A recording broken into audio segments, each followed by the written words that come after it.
Boom, we're back, and we have Ben Gee, because Basalt's Ben is back, and he's facing off against Tony Martin, the UFC fighter and black belt. But first, this video is brought to you by xmartial.com. If you want some great gear, make sure to check out my link in the description to get your awesome gear. Now let's see what I presented you guys with for my Christmas present to all of you. Now this video has some great moments, so you're going to want to watch the whole thing through. I'm sure you will anyway because it's Ben, but let's see how it goes. Ben is immediately entering Tony's guard and he's looking to attack immediately. He just took a fresh dose of bath salts and he's ready to go. He starts off quickly by going for the flying guillotine. Look at the anger on his face as he's really trying to finish this one, but it looks like Tony's going to be able to get his way out of there. On this rolling day, Ben was just coming off his great victory over Gabe, the purple belt, so Ben is feeling extremely proud and strong. He's feeling great and he's going to try and stop Tony's guard pass by shoving his head into his crotch. An interesting guard retention technique. Not sure it's going to work on Tony as Tony passes to side control anyway. Now Tony is not aware of just how feisty Ben is, so Tony is first starting off by putting him in the double gift wrap. The double gift wrap is great for containing evil forces. Unfortunately, I don't think it's enough to hold Ben. He doesn't know the strength that Ben possesses, and Ben is able to work himself out to turtle,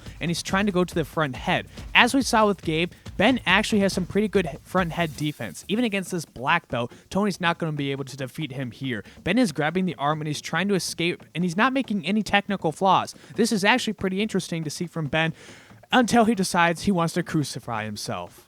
It is certainly interesting that Ben wants to crucify himself, but I'm not going to stop him. If he wants to do that, that's completely fine with me. He's grabbing the leg and he's now trying to work his way up, but Tony decides this is the time to do his patented back take. He throws one hook in and he's going to pull Ben over because he wants to get him in back half. With back half, he may be able to stop the evil forces from coming through, but I don't think he knows just how crafty Ben is. As is tradition, once Ben has his back taken, boom, he's immediately grabbing the head because he's looking to armbar himself. Now let's take a look at Ben's past to see this move that he was trying in a past roll. When he was rolling with Joe, he was going for a reverse toe hold, and guess what? That move is making a comeback. He's been practicing that foot defense so he can grab Tony's foot. Look at the pain on Tony's face. Clearly, Ben has been repping this one a lot. However, as soon as he gets out of here, he gets swept immediately after. Now, great job by Ben to escape that position, but his best guard is the no guard. He immediately lets Tony pass with no hesitation, and he's again working out towards front head. He's training under the discipline where you don't have to have any guard retention because you can scramble your way out of anything. Now, my question of the day for all of you is, would you rather fight 3 Bens or 1 Brock? I'm voting for 3 Bens, so at least I could move, but I want to hear your answers in the comments below. This next quack might not really warrant a quack, but he does a really bad Granby roll, so I'm going to give him one anyway. But it leads into his next attack, which is great, so I feel like I should deduct 1 because of how well he did. Tony tries to escape, and there's no escaping this evil. Let's watch that one again. As Tony tries to run away, Ben immediately goes for the ankles, and he gets his own takedown, but then he's going to follow it up with the ugliest pass I've ever seen. It's good to see this move has made a comeback from his last roll of Joe into the round now with Tony. Tony doesn't have any time for that either. He immediately kicks Ben by and he's working on the back once again. But look at Ben, he's staying on top.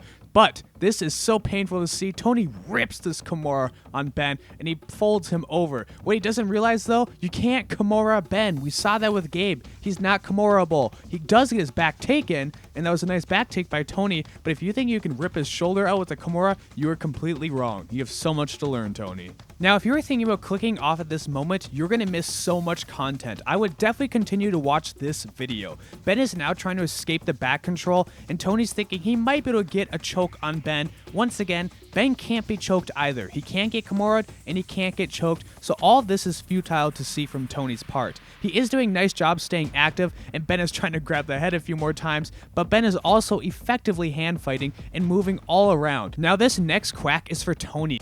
Tony actually believed that he could hold Ben in this back control position. What a fool. Ben is uncontrollable. He can't be choked, stuck, or Kimura'd. Now this is a really good arm drag by Tony. As Ben came in, he quickly kicked out his leg, and then he hit this arm drag to take his back. As we all saw, Ben is eventually going to get out of here. It might be unorthodox, it might be completely wrong, you might never see it recommended by your coach, but it is his master plan. His other master plan is to weaken Tony's cardio. Tony has really suspect cardio, so he's just trying to tire him out. And now I want you guys to listen to what Ben sounds like when he rolls.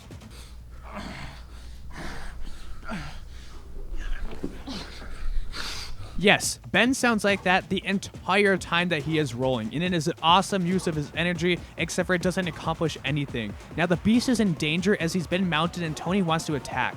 Also, this is the most questionable mount escape I've ever seen by giving an armbar, a choke, or any submission to the opponent. I don't know why Ben was trying to do that, but he earns himself a quack for that one.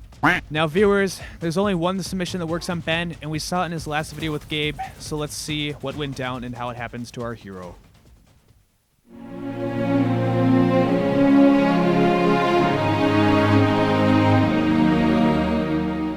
That's right, the only submission that works on Ben is if he's armbarring himself or someone else is armbarring him. Now you'd think our hero would be done, but that's not true. He takes a syringe, and then he's good to go. He's ready to attack, and he's immediately bringing all that rage into the next round, even though he just got submitted. He's in full throttle mode. He's looking to kill Tony for his efforts. He's immediately looking to attack the head. He's put Tony in this guillotine grip. Not sure he's going to accomplish anything on Tony, but at least I like his efforts. Now, you have to remember when I roll with Tony, my guillotine didn't work, so let's see if Ben's does. Also, this is Ben's face when the Doom music kicks in. Yep, that was pure rage, and he really wants this guillotine. He does let go so he can go to his favorite turtle position and try and destroy Tony from here because his master plan is to tire Tony out.